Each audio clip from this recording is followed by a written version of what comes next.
When I was in the 10th grade, a new student, Adam, transferred to us. No one knew who he was or where he was from. He had no friends. He was sitting alone at the desk, acting as if he was afraid of something and was in great confusion. One day I wondered what was wrong and asked, "Hello, friend. Is everything okay?" When he heard my question, his hands shook and he began to speak softly. About a month ago, something happened that turned my whole life upside down. It was an ordinary day. I was playing video games when I noticed that the hatch to the pantry in my room had been left open. I wondered who moved the board and decided to go up. I went upstairs and looked around. The pantry was bigger than I thought. I couldn't see the walls or the ceiling, and there was no way back to my room. Only endless darkness. Suddenly, the flashlight went out, and I found myself in complete darkness, completely alone. I didn't know what to do. I started walking. I don't know how long I walked, but I knew I had to walk and find my way home. Finally, far away, I saw a light. At first, I thought it was light coming from my room. Maybe I just got lost. But when I got closer, I was convinced that I was wrong. It was a whole city. A real city. I didn't know if I had a city in the pantry. I didn't know who to go to for help. At that time, he started to tremble and started to cry. Although I was surprised by his story, I still tried to encourage him. I put my hand on his shoulder and said, "It's okay. Now you have come home. Everything will be fine. You were scared, but everything will be fine." At that moment, he stopped, caught his breath, looked at me and whispered, "You don't understand. I still haven't found an exit from the pantry."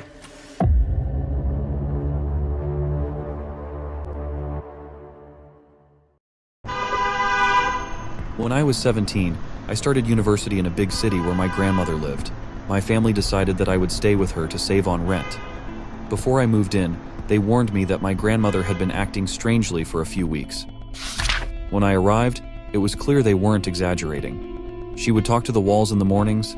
Sometimes she didn't recognize me, and there were days she wouldn't eat at all. Her eyes looked vacant, like she didn't really see or understand anything. I was terrified of her behavior, but my parents insisted she needed someone to care for her. Over time, I got used to her strange outbursts, but after 2 weeks, something happened that changed everything. It was late one night. My grandmother had gone to bed, and I was getting ready to sleep as well. Then I realized something odd. I didn't hear her snoring. She always snored, every single night without fail. Feeling uneasy, I went to check on her. But when I looked in her room, she wasn't there. I searched everywhere, the closet, under the bed, the entire house, but she was gone. The door was locked, and I had hidden the key, so she couldn't have left. She had simply vanished. I was terrified. I called the police, but after that, I just slept for hours, too shaken to do anything else.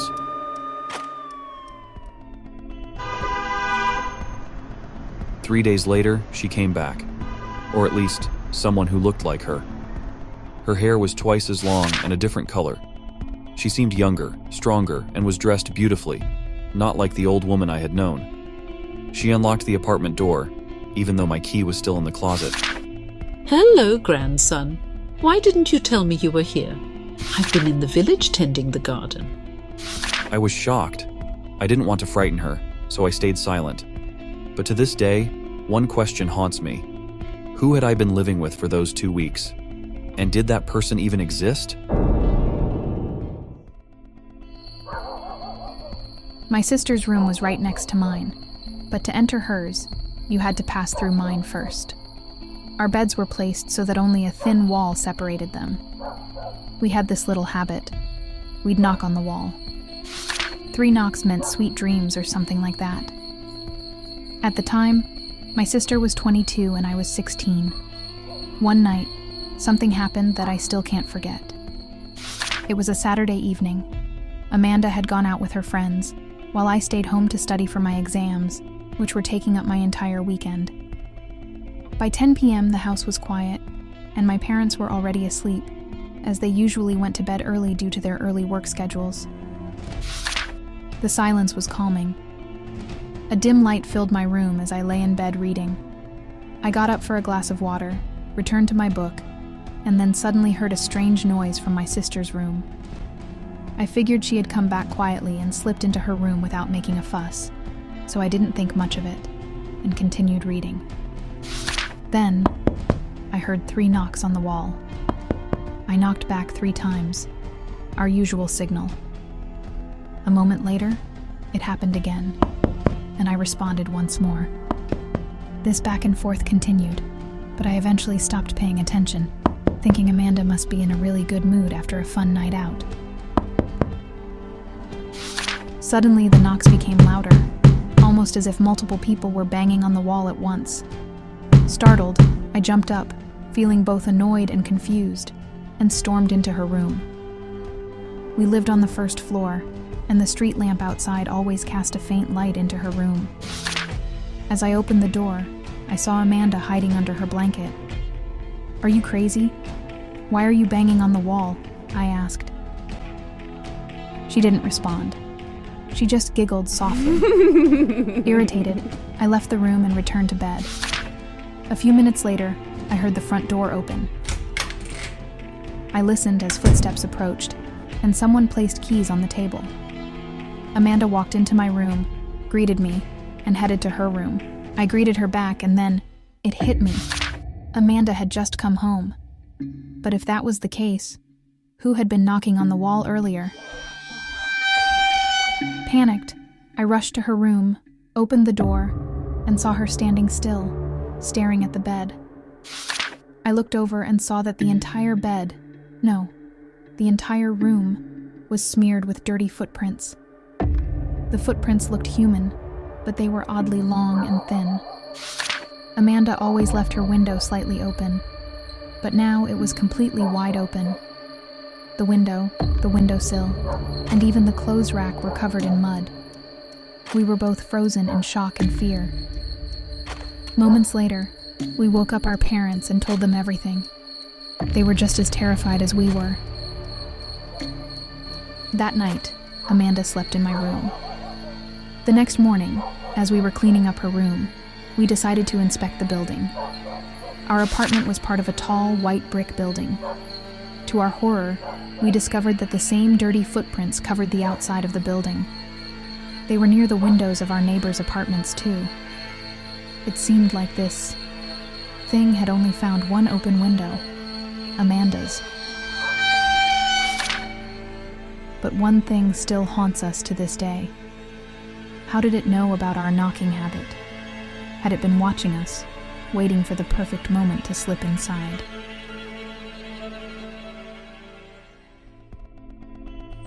In the U.S. state of Arizona, there lived a farmer named Scott, who owned the best farm in the state.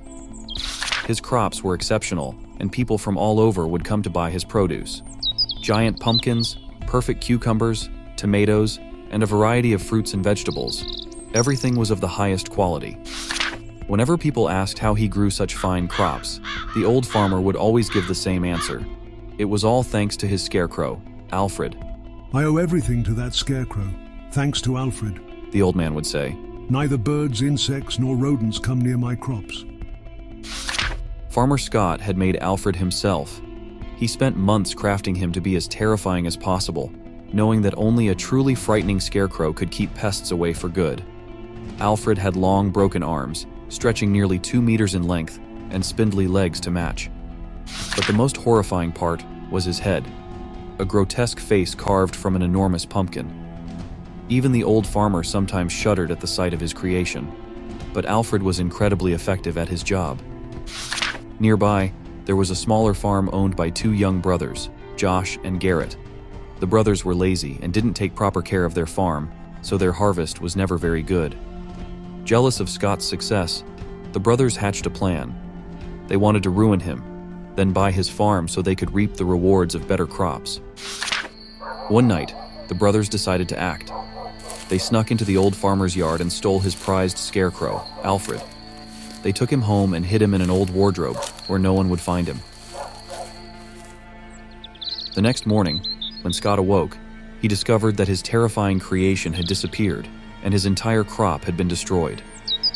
He fell to his knees, tears streaming down his face, knowing that without Alfred, he was facing ruin. The brothers, watching from their farm, couldn't contain their laughter.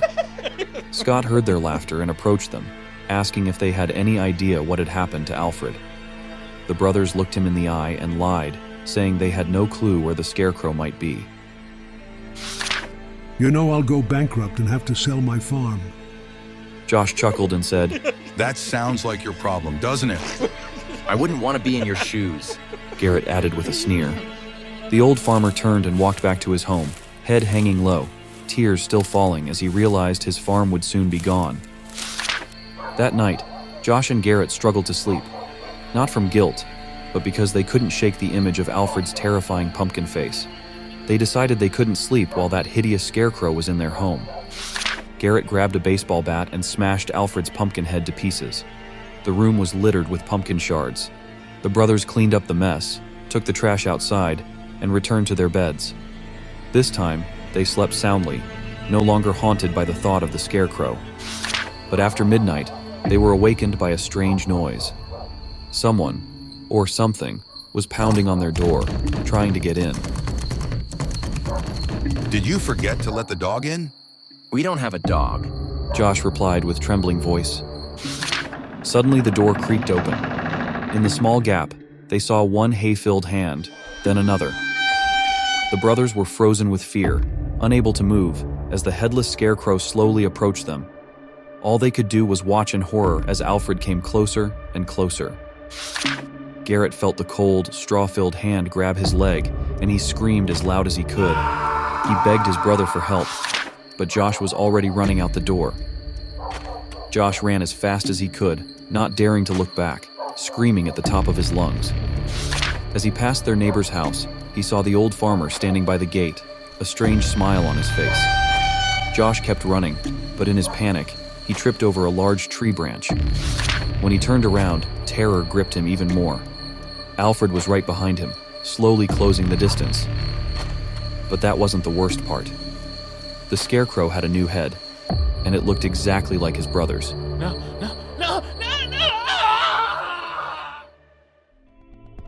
A few years ago, there lived a young and incredibly talented ballerina. Her mother was proud of her and had high hopes for her future, believing her daughter would grow up to be a world-renowned dancer. Perhaps that's how things would have turned out, but unfortunately, the girl was diagnosed with a malignant disease, and doctors told her she had only 1 year left to live. Heartbroken, the mother did everything in her power to make sure that this last year would be happy and filled with comfort for her daughter. But the girl's condition worsened, and soon she couldn't even stand. She lay in bed, waiting for death to come. One day, the mother heard a strange noise coming from her daughter's room. She rushed upstairs, and to her shock, there the girl stood, on her feet, dancing as if nothing had ever been wrong.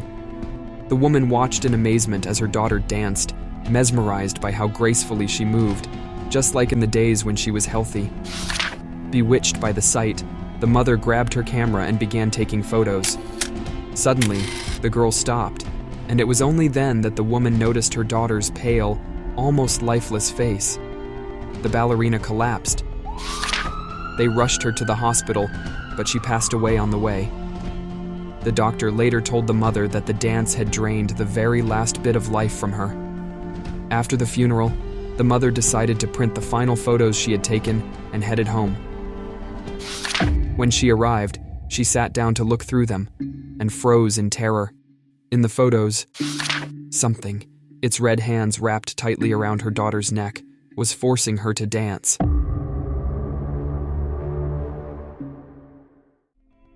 A year ago, I bought an apartment on the 4th floor of an old building.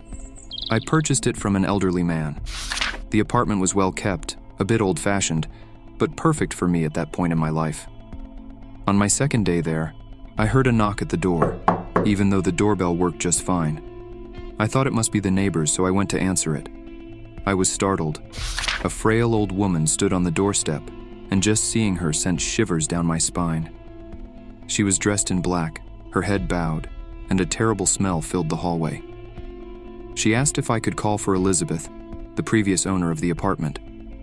I told her that the old owner had moved out, and I had just moved in the day before, so I couldn't help her. She just stared at me, making no move to leave. Unsure of what to do, I politely said goodbye and closed the door in her face. I peeked through the peephole and saw that she was still standing there, unmoving. I had the eerie feeling she knew I was watching her. After what felt like an eternity, she slowly turned and began climbing the stairs. It took her 2 whole minutes to ascend. I considered offering to help her, but the terrible smell made me think twice. Eventually, she disappeared into her apartment, and I closed my door. The next day, the same thing happened. This time, after I told her that the previous owner had moved, she asked for food. I went to the kitchen and gave her whatever I could find in my fridge. I'd lost my appetite anyway. I handed it over and shut the door. This became a daily routine. She'd knock, ask for food, and eventually she even started asking for money. One day, I decided to find out more about my daily visitor, so I went down to the courtyard. I learned that she spent her entire pension on alcohol and then begged from the neighbors. No one opened their doors for her anymore.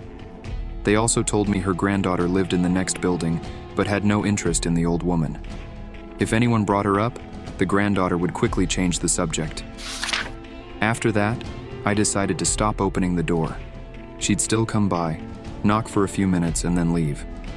And then one day she vanished. I later found out she'd been taken to a nursing home. About a year passed after all of this. Suddenly one night I heard knocking at the door. I walked over and saw the same old woman standing there. Had they released her from the nursing home or had she escaped? She was dressed as usual. Of course, I didn't open the door. I wasn't dressed and I just stood there for several minutes. I checked a few times and she was still there, unmoving.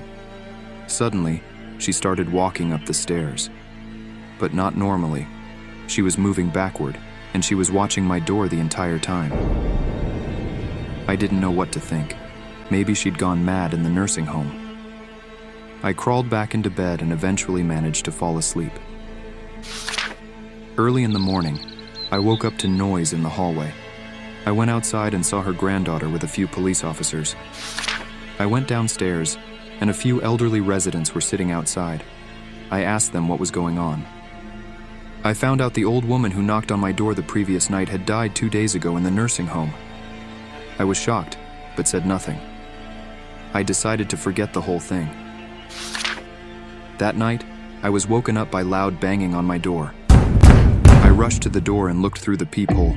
Of course it was her again. She stood there completely still, but the banging continued. I was so terrified that I collapsed, and on my hands and knees, I crawled back to my bed and lay down. The banging didn't stop. I don't remember what happened next. Either I passed out or the noise finally ceased. As soon as daylight broke, I got up and stood by the door. I waited for someone to walk by. I didn't want to go out alone.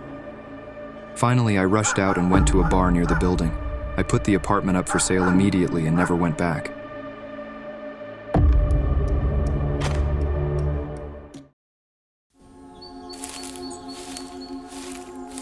Once, a husband and wife went into the forest. They wanted to escape the everyday life of the city. As evening approached, they realized they were lost.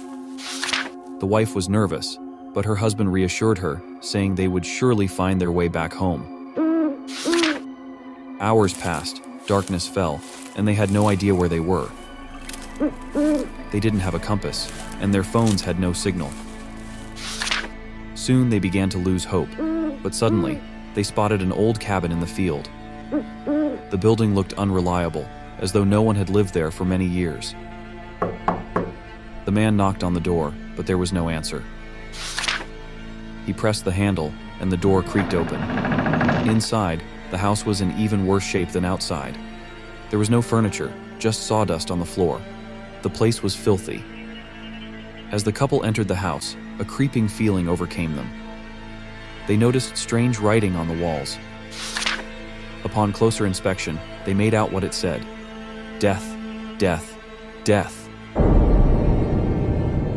Terrified, the young couple realized the words were written in red paint. The man touched the wall, studied it closely, and realized it wasn't paint. The writing was in someone's blood. They were scared, but they had nowhere else to go. Spending the night in the open forest was foolish. Who knew what kind of horrible creatures they might encounter? So, they chose to stay in the cabin. They went up to the second floor, where they found old blankets. Somehow, they made a bed-like corner and decided to sleep. In the middle of the night, they were awakened by a noise. Elsa was the first to wake up. It sounded like someone was walking around the house. She woke Thomas, and he tried to hear the footsteps, but the sound had already stopped. He approached the window. It was very dark and nothing was visible. He opened the window and looked outside. Is anyone there? No answer. He was about to return to bed when Liza asked, What if the person you're asking can't speak? Thomas returned to the window. Is anyone there? If yes, knock once. If no, knock twice. He chuckled, but suddenly a single knock echoed. Thomas turned to his wife, his face stunned, then looked outside. There was nothing visible in the darkness. Are you the owner of this cabin? 2 knocks followed. Are you a man? Or a woman? Are you human? 2 knocks came for each question. Thomas felt a chill. Fear overtook him. He couldn't understand who or what it could be. Are you alone? Again, 2 knocks. How many are you? 1 means 1, 2 means 2, and so on. For the next several minutes, the couple heard unrelenting knocks and bangs.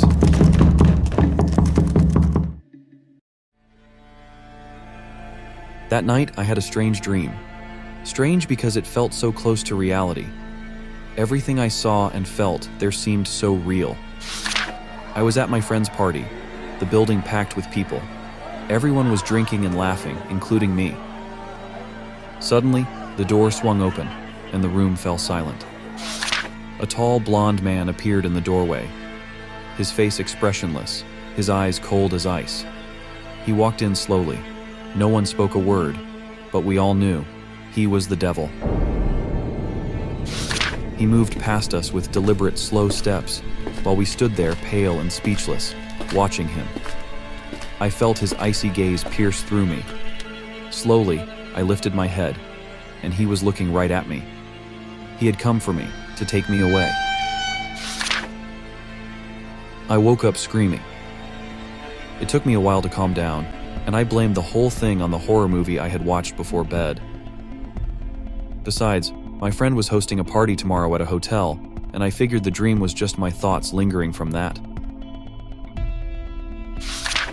By the next day at the party, I had already forgotten the dream. I was drinking and having fun with my classmates. In the grand, well-lit hotel ballroom, I didn't have a care in the world. Tony, someone's waiting for you downstairs, at the entrance. I think it's your dad, but I couldn't see clearly. Jake told me. I remembered I hadn't left my dad a key, so he must have come to find me. I went over to the elevator and pressed the button. In a few moments, the doors opened and I stepped inside. The second I entered, I had this strange feeling, like I wasn't alone. But there was no one else around. I glanced back and almost screamed. Standing in the corner of the elevator was a tall, blonde man, the one from my dream. Dressed in an expensive suit, his icy eyes locked on me, standing completely still. My breath caught. I tried to calm myself, thinking, maybe it's just a coincidence. Maybe it's not what I think. Suddenly, the lights began to flicker, and the elevator stopped. I closed my eyes, not wanting to witness the death I felt was coming. I felt a cold hand touch my shoulder, and a faint, incomprehensible whisper filled my ears. The lights blinked back on, and the elevator doors slid open. Without thinking, I bolted out, and saw a blonde girl step inside the elevator. I didn't dwell on it. I ran up the stairs, but the power in the building cut out again. On the first floor, I heard screams and cries. Panic had spread. Security guards were rushing around. Soon, the sound of police sirens filled the air. Blood was seeping from the open elevator doors, and the blonde girl lay lifeless on the floor. The police showed me the footage from the elevator cameras. It showed me running out, the girl stepping in, but no one else was there. I don't know why he changed his mind, but one thing I know for sure, he will come back for me.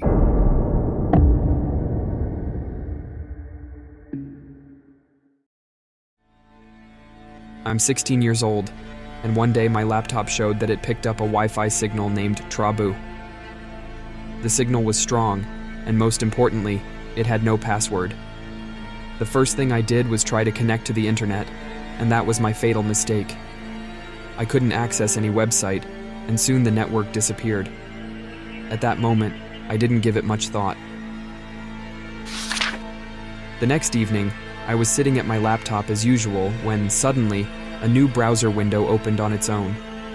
In red letters on a black background, it said, "Welcome. There's no need for registration. We know enough about our clients. Now, please choose a number between 1 and 30. I checked the internet connection, and it seemed the computer had automatically reconnected to the Trabu network. With no other choice, I entered the number 7. After that, the screen displayed, "Thank you. Now please choose a photo." 4 images appeared: a bus, an airplane, a train, and a ship. I selected the train. After that, the network disappeared again, and the window minimized on its own. The next day, on June 7th, I turned on the TV. The main story of the day was a train accident. For reasons yet unknown, the train had derailed and flipped over. Luckily, no one was killed, but around 40 people were injured. Suddenly, it hit me. Number 7 in the train, the number I had picked, the photo I had chosen from the options on that strange site. I tried to convince myself that it was just a weird coincidence, but I couldn't stop thinking, what would have happened if I had picked the airplane? Would a plane have crashed at our airport? And what if I had chosen the bus? 3 days later, the same thing happened again. Another window opened on its own, asking me to choose a number. This time, I immediately restarted my laptop and was relieved when the window didn't reappear upon reboot. I thought it was all over. Nothing happened that day. But on June 12th, it happened again. The screen read, "During your last session, you didn't choose a number. We chose for you, and the number is 15. Now, please choose a photo, or we will choose one for you." When I saw the photos, I was in shock. The first picture was of a 5-story building, and yes, it was my apartment building. I immediately recognized our entrance and the neighbor's shop. The second photo showed our car, the third was of our backyard, and the fourth was of our dog, a Cocker Spaniel that my sister had taken out for a walk. At that moment, I weighed my options and chose the car. I didn't want to endanger anyone's life, and financially, losing the car seemed like the best option. I tried to be as logical as possible. Of course, this prediction came true as well. On June 15th, our car was set on fire. The police told us it was arson. 3 days later, a new browser window opened again. This time, when they asked me to choose a number, I decided to choose myself, so they wouldn't have the chance to do it. So, I picked one less than today's date and typed it in. Then, they showed me another set of 4 photos. This time, the pictures were of my dad, my mom, my little sister, and me.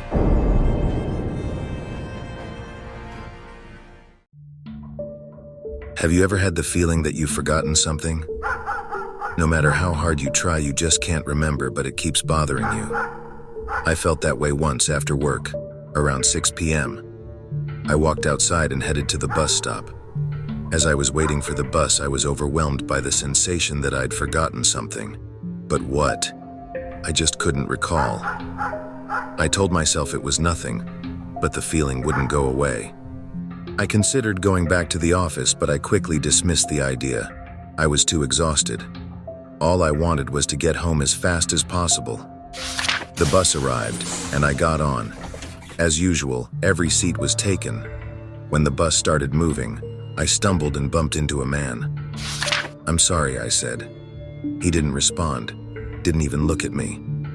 With each passing second, the feeling that I'd left something important at the office kept growing stronger. I began to recall my day. Let's see. I remembered how my boss had been watching me all day, how my colleague said that he liked me. Amanda had asked me to send an email. Could that be it? No. I clearly remembered doing it. I was in a terrible state, hoping that once I got home, this nagging feeling would disappear. I got off at my stop and started walking home. I realized this feeling was going to torment me all night.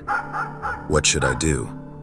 Forgetting my exhaustion, I decided to return to the office. I was doing it to put my mind at ease. When I got back, I unlocked my office door and froze. Inside, I saw my bloodied body lying on the floor. That's when I remembered what I had forgotten, and it was something very important.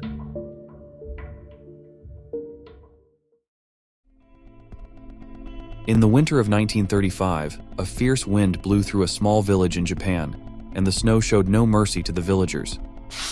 The wind battered the walls while the snow weighed down on the roofs. In the midst of this harsh weather, one family slept peacefully in their cozy home. In the middle of the night, there was a knock at the door. The husband and wife got up, leaving their children in bed. They opened the door and saw a stranger dressed in a red cloak. The man held a lantern in his hand and wore a red hood over his head. Good evening. The man in the red cloak greeted the couple. Your mother is gravely ill and may not survive until morning. She has asked me to bring you to her. The man quickly dressed and followed the stranger. The wife couldn't sleep after that, anxiously waiting for her husband. Her mother-in-law lived in a neighboring village, a journey that would take about an hour in such weather. About an hour later, there was another knock at the door. The woman opened it and saw the same man who said, Your husband has asked me to take you to him. His mother may not make it, and he needs your support. The woman took her children to the neighbor's house and followed the stranger. A couple of hours passed, and now there was a knock on the neighbor's door. The neighbor opened the door and saw the same man who had taken the children's mother. The man in the red cloak wanted to speak to the children. Children, I have sad news. Your grandmother has passed away. Prepare yourselves. Your parents have asked me to bring you to them. You can't take the children in this awful weather. The neighbor, sensing something was wrong, exclaimed, The wind is howling, the snow is falling heavily, they'll freeze. You say the grandmother is dead, so take them in the morning. She isn't going anywhere. The stranger insisted on taking the children, but when the neighbor threatened to strike him, he finally left. By morning, the wind had calmed and the snow had stopped. The elderly neighbor went out of her house and walked toward the bridge. On the bridge, she noticed bloodstains and an axe. Frightened, she rushed back home and alerted the entire village. Panic spread through the village as everyone searched for the couple. It didn't take long to find them. They followed the blood trail and discovered the couple's bodies by the river. Both had been killed. They searched for the man in the red cloak, but in vain. There was no trace of him. Some say that to this day, the spirits of the deceased wander near that bridge, searching for their way back home. The story of the gold coins. This is a famous Spanish urban legend, which all residents of the city of Córdoba know by heart.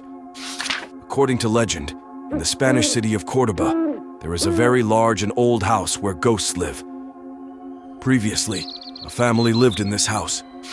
Husband and wife and their 10-year-old daughter, Elsa. They also had maids. The family was very wealthy. The house had high ceilings, expensive paintings hung on the walls, and the floor was covered with black, luxurious tiles. One night, the girl was having trouble sleeping when she heard a strange noise in the hallway, as if someone was running. Curiosity overcame her. She got up, got dressed, and looked outside. Someone was walking down the corridor, and as her eyes adjusted to the darkness, Elsa saw a little boy, about her age. He picked up a tile on the floor and threw there some little things. Finally, he put the tile back in its place and disappeared. Elsa saw that one of the maid's doors was open, and a grown girl was looking at her. Both realized that they saw a ghost in the corridor. But what did he do? The girl took the candle and went with the maid to the tile that the boy moved. They lifted the tile and saw a large black hole with something glowing below. Elsa crawled down, and it turned out that there were gold coins. The child collected coins and gave them to the maid. When there was nothing left, the maid took the child out. He told Elsa not to tell anyone about it. The next night, the ghost came again and threw down the coins, and the maid and the girl stole them again. All this was repeated for a long time. Once in the process of stealing, the candle went out. The maid told the child to hurry up and get out soon. The girl was already taking it out when a coin fell. Elsa jumped down. The woman wanted to stop her, but it was too late. The candle went out. A girl's foot hit the tile and it returned to its place. The maid couldn't see anything in the dark. First, she went into her bedroom, but she couldn't find a candle there. Then she ran to the kitchen, finally took the candle, and went back to the corridor. It was a very big corridor. Which tile should she take? She didn't remember exactly anymore. She started searching, but she couldn't find the right place. And finally, the girl went back to his room and fell asleep. The next day, the parents discovered that the child had disappeared. Everyone was worried. Everyone was looking. But the search was useless. They could not find her. Of course, the maid did not say anything about what happened. One day, the child's mother was crying in her room when she heard her daughter's voice. Somebody help me, please! Get me out of here! The woman followed the voice. She couldn't understand where her daughter was calling from. She told her husband about it, but he couldn't find out where the child was. The husband and wife did not stop searching. For months, they heard the screams of their daughter, who was asking for help. Eventually, the woman went mad and died. The man moved to another house, but died a few years later, too. Many people enter this house even today. Some want to find the girl, or rather, what was left of her, and some of the searchers are looking for the gold coins. Nobody dares to stay at home at night. People often call the police because they hear strange noises from the house. Once the police found a lit candle on one of the black tiles.